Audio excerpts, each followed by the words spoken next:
Linggarjati adalah perjanjian yang ada antara Indonesia dengan Belanda. Perundingan ini mulainya diadakan pada tanggal 10 November 1946 di Linggarjati, Cireboni, dan merupakan perundingan yang dikhususkan untuk membahas tentang konflik-konflik yang terjadi antara Indonesia dan Belanda. Perundingan ini bukan perundingan pertama yang terjadi.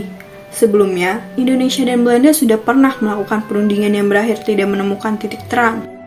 Perundingan kembali ini kemudian menghadirkan Inggris sebagai penengah antara Indonesia dengan Belanda. Perjanjian Linggarjati ini ditandatangani pada 15 November 1946 di Istana Merdeka, Jakarta. Tokoh-tokoh yang hadir pada perjanjian Linggarjati ini meliputi Lord Kelleran yang berasal dari Inggris dan bertugas sebagai penengah. Ada Sultan Syahrir sebagai ketua serta Muhammad Roem, Mr. Susanto Tirto Projo, dan Dr. Akagani sebagai anggota dari Indonesia. Lalu, Profesor Schermerhorn sebagai ketua serta De Boer dan Van Pol sebagai anggota dari Belanda. Perjanjian Linggarjati ini berisi 3 hal yang disepakati, yaitu 1.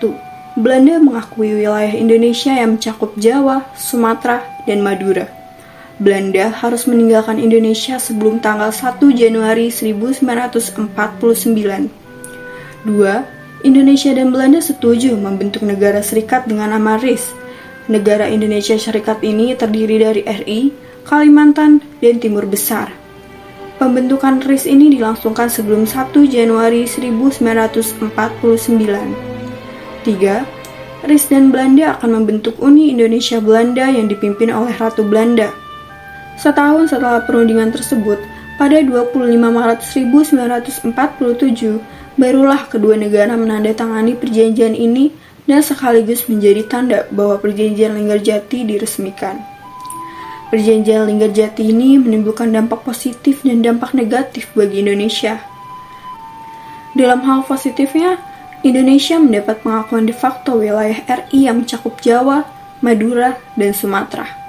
Sedangkan dalam hal negatifnya, secara tidak langsung wilayah Indonesia dari Sabang sampai Merauke yang seluas Hindia Belanda itu seperti sebelumnya belum diakui secara penuh.